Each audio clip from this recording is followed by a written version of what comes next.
بسم اللہ الرحمن الرحیم۔ السلام علیکم، میں شکیل ملک آپ کی خدمت میں حاضر ہوں۔ عمران خان کی آخری امید بھی ختم ہو گئی ہے۔ عمران خان نے بہت زور لگایا کہ پاکستان کا آئی ایم ایف کے ساتھ پروگرام فائنل نہ ہو، یعنی کہ ڈیل فائنل نہ ہو سکے اور پاکستان کو آئی ایم ایف سے جو قرضہ ملنا ہے وہ نہ ملے، تاکہ پاکستان کی معیشت کا دھڑن تختہ ہو جائے اور پاکستان ڈیفالٹ کر جائے۔ یہاں بھی عمران خان کو ناکامی کا سامنا کرنا پڑا، حالانکہ انہوں نے آئی ایم ایف کو خط لکھا، آئی ایم ایف کے آفس کے باہر احتجاج کیا، انہوں نے بہت زیادہ واویلا مچایا، لیکن اس کے باوجود ان کی سنوائی نہیں ہوئی۔ اسی طرح عمران خان نے امریکہ کی حکومت پر زور ڈالا، وہاں پہ احتجاج کیے گئے، لابنگ فرمز کی خدمات حاصل کی گئیں اور امریکہ بہادر کو بارہا یہ پیغام بھجوایا گیا کہ موجودہ حکومت جو ہے وہ غیر منتخب یعنی کہ ان الیکٹڈ حکومت ہے، وہ حکومت جس کے پاس عوامی مینڈیٹ نہیں۔ یہ عمران خان کا موقف تھا، اور عمران خان کے موقف کو جو بائیڈن انتظامیہ اور امریکی جو حکام بالا ہیں، کانگریس اور ان کے جو دیگر حکام ہیں، ان تک پہنچایا گیا۔ لابنگ فرمز کی خدمات کے عوض انہیں کروڑوں روپے کی ادائیگیاں کی گئیں۔ یہ پیسہ کہاں سے آیا یہ ایک الگ سوال ہے، لیکن ادائیگیاں ہوئیں، اور انہی لابنگ فرمز کی خدمات کی بدولت کانگریس نے پاکستان کے انتخابات کے معاملے پر ایک سماعت کی۔ اس سماعت میں ڈونلڈ لو جو امریکی سفارتکار ہیں، یہ وہ شخصیت ہیں جن کے حوالے سے سائفر میں ذکر ہے، وہ ملاقات، وہ سائفر والا جو ڈونلڈ لو ہے، ان کو طلب کیا گیا، لیکن اس سے بھی کچھ حاصل نہیں ہوا۔ امریکہ کو بارہا یہ کہا گیا کہ جی اس حکومت کو تسلیم نہ کیا جائے، ایون کہ باقی دنیا کے ممالک کو کہا گیا، لیکن بالآخر چین نے بھی موجودہ حکومت کو مبارکباد دی، سعودی عرب نے، یو اے ای نے، ترکی نے، روس نے، باقی دنیا کی تمام بڑی جو طاقتیں ہیں، انہوں نے موجودہ حکومت کو نہ صرف مبارکباد کے تہنیتی پیغامات بھیجے، بلکہ ان کے ساتھ کام کرنے کی اپنی خواہش کا اظہار بھی کیا۔ اب عمران خان صاحب پر جو گھاتک وار ہوا ہے یا ان کی امیدوں پہ جو پانی پھرا ہے، وہ ہے امریکی صدر جو بائیڈن کا وزیر اعظم شہباز شریف کو خط۔ اچھا، یہ خط جو ہے وہ کوئی غیر معمولی کوئی ڈیولپمنٹ نہیں ہے، یہ روٹین کے معاملات ہیں۔ اس قسم کے جو خط ہیں وہ آتے رہتے ہیں، یعنی کہ جب بھی حکومت قائم ہوتی ہے، ایون کہ پاکستان یا دنیا کے کسی بھی ممالک میں، تو اس قسم کے جو ٹیلی فونک رابطے ہیں وہ بھی ہوتے ہیں، پیغامات بھی آتے ہیں، خط بھی آتے ہیں، اور ایک دوسرے کے ساتھ مل کر کام کرنے کے جو وعدے ہیں وہ کیے جاتے ہیں۔ امریکہ اور پاکستان جو ہیں وہ پچھلے کئی دہائیوں سے ایک اسٹریٹجک پارٹنرشپ ہے ان کی، اور دونوں کا ایک دوسرے کے ساتھ جو ہے وہ تعاون ہمیشہ سے رہا ہے۔ اس میں ہاں اپ ڈاؤنس آتے رہتے ہیں، اچھے برے حالات جو ہیں وہ ہمیشہ رہے ہیں، کوئی آئیڈیل قسم کی سچویشن کبھی نہیں رہی امریکہ اور پاکستان کے تعلقات میں۔ لیکن امریکہ کا پاکستان کی حکومت کو یہ خط بھیجنا اس حوالے سے اہمیت کا حامل ہے کہ عمران خان اور تحریک انصاف اور عمران خان کے لیے پیسہ لگانے والی جو قوتیں ہیں، وہ پیسہ میں اس لیے کہہ رہا ہوں کہ ظاہر و لابنگ فرمز کو پیسہ کس نے دیا، انہی کو جو ہے وہ میں نشاندہی کر رہا ہوں کہ وہ سارے کے سارے ناکام ہوئے ہیں۔ ان کی خواہش تھی کہ یہ کچھ نہ ہو، اس حکومت کو امریکہ تسلیم کرنے سے انکار کرے، اور اس حکومت پر امریکہ کی طرف سے ایک دباؤ آنا چاہیے، اور آئی ایم ایف کے ذریعے یا کسی بھی اور ادارے کے ذریعے پاکستان کے انتخابات کا آڈٹ کروایا جائے۔ یہ خواہش تھی تحریک انصاف کی، لیکن یہ پوری نہیں ہوئی، اور اب عمران خان کے پاس میرا خیال ہے کہ اور کوئی آپشن نہیں کہ وہ خاموشی کے ساتھ اڈیالہ جیل میں اپنی باقی ماندہ سزا جو ہے وہ پوری کرے۔ ہاں، لیکن ایک امید ہو سکتی ہے، وہ برطانیہ ہے، کیونکہ عمران خان صاحب کی یہ خواہش ہے کہ اگر انہیں کسی ڈیل کے نتیجے میں ملک سے باہر جانے دیا جاتا ہے تو ان کی خواہش ہے کہ انہیں امریکہ یا برطانیہ یا یورپ کے کسی ملک جو ہے بھیج دیا جائے۔ لیکن اس حوالے سے خبریں بھی آتی رہیں کہ جو ارباب اختیار ہیں وہ چاہتے ہیں کہ اگر عمران خان نے کسی ڈیل کے نتیجے میں ملک سے باہر جانا ہے، کچھ عرصے کے لیے انہوں نے خاموشی اختیار کرنی ہے، تو پھر ان کو جو ہے وہ سعودی عرب بھیجا جا سکتا ہے۔ لیکن اس سعودی عرب میرا خیال ہے کہ خود عمران خان کو لینے کے لیے تیار نہیں ہوگا، کیونکہ عمران خان نے سعودی حکام کے ساتھ جس قسم کی سازشیں کیں وہ اب سب کے سامنے آ چکی ہیں۔ عمران خان نے بطور وزیر اعظم ویسا ہی کردار ادا کیا ہے جیسا کسی بھی گاؤں میں یا محلے میں وہ ہوتا نہیں، اپنا پواڑے مطلب مسائل کھڑے کرنے والی ماسیاں، پواڑے پانے والی ماسیاں، ویسا کردار ادا کیا ہے کہ عمران خان صاحب نے سعودی عرب اور ایران کے مابین جو ہے وہ اپنا خود ساختہ ثالثی کا دعویٰ کیا، لیکن بعد میں پتہ چلا کہ یہ موصوف تو ایک دوسرے کے تعلقات خراب کر رہے ہیں، بختویاں کر رہے ہیں، وہ کہتے ہیں نا اپنا کان بھرنے، ان کی باتیں ان کو اور ان کی باتیں ان کو جو ہے وہ بتا رہے تھے۔ اسی طرح یہ سعودی عرب کا جو نظام حکومت ہے اس کے خلاف سازشیں فرما رہے تھے۔ سعودی عرب کا اور شہزادہ محمد بن سلمان کا طیارہ جو ہے وہ اپنا کیا کہتے ہیں مانگ کے طیارہ لیا اور اسی طیارے میں بیٹھ کے ان کے خلاف جو ہے وہ تبرکات جو ہیں وہ بھیجنے شروع کر دیے۔ ایک سفارتی میٹنگ میں جو سعودی اعلیٰ حکام ہیں ان کے حوالے سے پنجابی میں غلیظ زبان استعمال کر دی، تو اس قسم کی جو شخصیت ہے اس کو کیسے سعودی عرب قبول کرے گا؟ سوال یہ ہے۔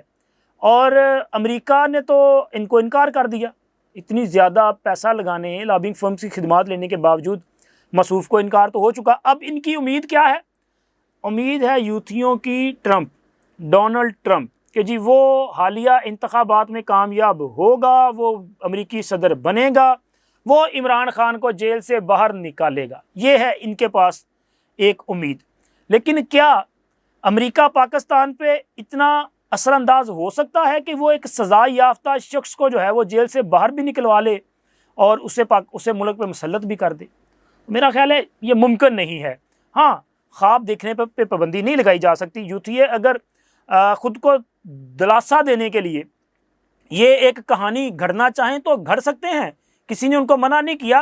ویسے جو انفارمیشنز مختلف دوستوں کے ذریعے جو امریکہ میں دوست ہیں جن سے گپ شپ ہوتی رہتی ہے، تو ان کے ذریعے جو انفارمیشن آئی ہے وہاں پہ حالات کچھ ایسے نہیں ہیں کہ ٹرمپ جو ہے وہ برسر اقتدار آ جائیں گے، لیکن چونکہ خود اپنی آنکھوں سے حالات کو نہیں دیکھ رہے تو مکمل طور پہ اس حوالے سے انالیسس تو نہیں دیا جا سکتا، لیکن جو سنی چیزیں ہیں ان کے مطابق کوئی حالات اتنے اچھے نہیں ہیں ٹرمپ کے حوالے سے بھی۔ ہاں، مقابلہ جو ہے وہ سخت وہاں پہ ہو سکتا ہے۔ اور اسی طرح ججوں کے خط کو لے کے بھی تحریک انصاف نے بڑا وویلا مچایا، بلکہ وقت سے پہلے شور مچانا شروع کر دیا۔ اور وقت سے پہلے شور کیوں مچایا؟ کیونکہ مجھے لگ رہا ہے کہ کہیں نہ کہیں یہ بھی بالکل اسی طرح کی سوچی سمجھی کوئی کیا کہتے ہیں سازش ہے جس قسم کی کمشنر راولپنڈی لیاقت چٹھا صاحب نے کی تھی۔ کیونکہ لیاقت چٹھا کی پریس کانفرنس سے پہلے بھی تحریک انصاف کے سوشل میڈیا نے جو ہے وہ یہ چیزیں وہاں پہ سرکولیٹ ہونا شروع ہو چکی تھیں کہ پریس کانفرنس ہونے جا رہی ہے، بڑی اہم پریس کانفرنس ہے، اس میں بڑے انکشافات ہونے جا رہے ہیں۔ اور اس کے بعد پھر جس طرح سے وہ چیزوں کو جو ہے وہ اس کی ٹرولنگ کی گئی وہ سب کے سامنے ہے۔ اسی طرح ججز کے خط کے حوالے سے بھی ایک صحافی جو ہیں بڑے سینئر صحافی ہیں اسلام آباد کے، اور وہ اپنا عدالتوں کی کوریج کے حوالے سے ان کا ایک بڑا نام ہے، انہوں نے یہ خط جو ہے وہ سامنے آنے سے پہلے ایک ٹویٹ کیا تھا جس میں انہوں نے کہا تھا کہ جی لاوا تیار ہے، اور پھر جیسے ہی وہ خط لکھنے کی خبر آئی تو ساتھ ہی انہوں نے پھر کہا کہ جی لاوا پھٹ گیا۔ تو اس کا مطلب ہے کہ یہ خط لکھنے سے پہلے یا خط سپریم جوڈیشل کونسل کو بھیجنے سے پہلے ہی لوگوں کو پتہ تھا کہ یہ کچھ ہونے جا رہا ہے۔ اور پھر اس خط کے معاملے پہ سب سے زیادہ جو پروپیگنڈا کیا ہے وہ تحریک انصاف نے کیا ہے، بغیر کسی تحقیق کے، بغیر کسی ثبوت کے انہوں نے فوری طور پہ اس خط کو بنیاد بنا کے اپنا زہر اگلنا شروع کر دیا۔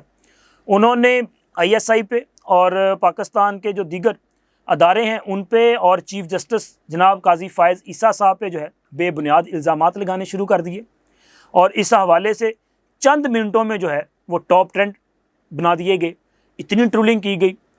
لیکن اب الٹی پڑ گئی نا ساری تدبیریں، مطلب انہوں نے جس طرح ہمیشہ یہ کرتے ہیں کہ یہ وقت سے پہلے مٹھائی تقسیم کرتے ہیں، وقت سے پہلے بھنگڑے ڈال لیتے ہیں، وقت سے پہلے جشن منا لیتے ہیں بنا سوچے سمجھے، وہ لیاقت چٹھا کی پریس کانفرنس پہ بھی انہوں نے بھنگڑے ڈالنا شروع کر دیے اور وہ لیاقت چٹھا بھی پھنس گیا. اور اب کہاں گیا وہ معاملہ؟ اگر الزام لگایا تھا چیف جسٹس پہ تو ثابت ہونا چاہیے نا. اب سب کے سب معاملہ جو ہے ٹھپ ہو گیا, کوئی اب نام نہیں لے رہا, چونکہ یہ بیسیکلی ایشو ٹو ایشو چلنے والے لوگ ہیں. یہ ہر ایشو کو اپنے تھوڑے سے زیادہ سیاسی فائدے کے لیے جو ہے وہ استعمال کرتے ہیں, اور اس کا نقصان یہ ہوتا ہے کہ ملک کو بہت زیادہ نقصان کا سامنا کرنا پڑتا ہے.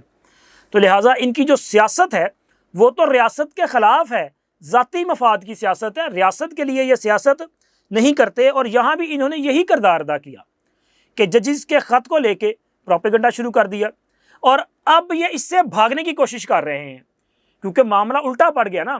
ججز نے جس کیس کو بنیاد بنا کے خط لکھا وہ جسٹس شوکت عزیز صدیقی کا کیس تھا. شوکت عزیز صدیقی کے کیس میں جن پہ الزامات لگے ان کے خلاف ثبوت شوکت عزیز صدیقی صاحب کے پاس موجود ہیں, اور وہ بارہا کہتے ہیں کریں اس کی انویسٹیگیشن. اور ان ججز نے اس خط میں جو الزامات لگائے ہیں, اب اس حوالے سے حکومت نے جو ہے وہ اپنا لوز بال پہ چھکا مار دیا ہے, کیونکہ حکومت نے اس پہ انکوائری کمیشن کے تحت جو ہے وہ ایک اپنا کمیشن قائم کرنے کا فیصلہ کیا ہے. اور کمیشن جو ہے وہ اگلے چند گھنٹوں میں ہو سکتا ہے اس حوالے سے فیصلہ کر لیا جائے. ابھی جب یہ ویڈیو ریکارڈ کی جا رہی ہے تب تک تو کوئی فیصلہ نہیں ہوا, لیکن زیادہ اس حوالے سے جو اپنا انفارمیشن ہے وہ یہ ہے کہ یہ ایک رکنی کمیشن ہو سکتا ہے. اس حوالے سے مختلف نام جو ہیں وہ ڈسکس کیے جا رہے ہیں. ایک نام میں نے کل آپ کے ساتھ جو ہے وہ شیئر کیا تھا, جناب سردار طارق مسعود صاحب جو کہ سابق جسٹس سپریم کورٹ ہیں, اور اسی طرح مزید 2 نامز بھی جو ہیں ان پر غور کیا جا رہا ہے. اس حوالے سے بھی کچھ باتیں جو ہیں وہ سامنے آئی ہیں. ذرائع کے مطابق جسٹس ناصر الملک صاحب اور جسٹس صدق حسین جیلانی صاحب کے نام بھی جو ہیں اس پر بھی غور کیا جا رہا ہے. حتمی فیصلہ جو ہے وہ بعد میں آئے گا, لیکن بات یہ ہے کہ جب سے حکومت نے یہ فیصلہ کیا, چیف جسٹس صاحب سے ملاقات کے بعد یہ فیصلہ ہوا, اور اس فیصلے میں ذرائع کے مطابق مذکورہ جو 6 ججز ہیں ان کی کنسلٹ بھی شامل ہے, اور سپریم کورٹ کے فل کورٹ کی جو اپنا ایک کنسنسس ہے ان کا جو اپنا اکثریتی رائے جو ہے وہ بھی اس میں شامل ہے. یعنی کہ ایک اتفاق رائے کے ساتھ یہ کمیشن جو ہے وہ قائم ہونے جا رہا ہے. اب کمیشن کے ٹی او آرز میں یہ خط کا معاملہ بھی آئے گا اور اسی قسم کے ماضی کے معاملات بھی آئیں گے, اور اگر صرف اس خط کے بنیاد پہ کارروائی کی جائے تو پھر کم از کم میرا خیال ہے کہ شوکت عزیز صدیقی صاحب والا میٹر تو اس میں آئے گا, تو وہ بھی اس میں فیصلہ ہوگا. شوکت عزیز صدیقی صاحب تو کہتے ہیں ثبوت موجود ہے, اور یہ جو مذکورہ ججز ہیں یہ کہتے ہیں ہمارے پاس کوئی ثبوت تو موجود نہیں ہے, کیونکہ اگر کسی جج صاحب کے بہنوئی کو اغوا کیا گیا تو پھر اس بہنوئی صاحب کو بھی آنا پڑے گا, ان کو بھی بیان ریکارڈ کروانا پڑے گا. جج صاحب تو بیان ریکارڈ کروائیں گے لیکن ان کے بہنوئی کو بھی آنا پڑے گا, اور اس کے علاوہ وہ جو کیمروں کا معاملہ ہے وہ بھی وہاں پہ آئے گا, اور جن جج صاحب کی عزیز و اقارب کو دھمکیاں دینے کا معاملہ ہے وہ بھی ساری چیزیں آئیں گی. تو سر یہ معاملہ جو ہے وہ بہت دور تک نکل جائے گا, اور اسی وجہ سے تحریک انصاف والوں نے اور ان کے سوشل میڈیا نے یو ٹرن لے لیا ہے, اور وہ اب اس سے بھاگنا شروع ہو چکے ہیں. جو کل تک کہہ رہے تھے کہ اس معاملے کی انویسٹیگیشن ہونی چاہیے, اور آج وہ کہہ رہے نہیں کوئی ریٹائرڈ جج نہیں, کمیشن نہیں ہونا چاہیے. تو پھر کیا ہونا چاہیے؟ نہیں جی یہ جوڈیشل کمیشن بنا دیا جائے. تو بھائی جوڈیشل کمیشن پہ کون ہوگا اور کون بنائے گا؟ اس کا مطلب ہے جوڈیشل کمیشن تو قاضی فائز عیسیٰ صاحب بنائیں گے, اور قاضی فائز عیسیٰ پر بھی آپ کئی بار عدم اعتماد کر چکے ہیں. تو پھر حل اس کا کیا ہے یہ بھی بتایا جانا چاہیے. کہیں یہ لوگ یہ تو نہیں چاہتے کہ جی اس پورے معاملے کی انویسٹیگیشن جو ہے وہ عمران خان سے کروا لی جائے, کیونکہ عمران خان اس پہ رپورٹ دے دی اور پھر اس پہ عمل درآمد کروا لیا جائے. آخر کچھ تو ہونا چاہیے نا, کیونکہ ان کو سوائے عمران خان کے اور کوئی تو نظر ہی نہیں آتا نا, اور کسی پہ یہ اعتماد کرنے کو تیار ہی نہیں ہے, کیونکہ ان کو پتہ ہے کہ عمران خان کی محبت میں مبتلا لوگوں نے جو کچھ کیا ہے وہ جب سارے کا سارا انویسٹیگیٹ ہوگا تو پکڑا جائے گا, اور جب وہ پکڑے جائیں گے تو عمران خان کا اور عمران خان کی محبت میں مبتلا لوگوں کا کیا ہوگا؟ سر ان کا تو پھر برا انجام ہوگا نا, اور معاملہ جو ہے وہ کہیں اور نکل جائے گا. اب حکومت نے لوز بال پہ چھکا بھی مارا ہے اور بال بھی ان کے پاس موجود ہے.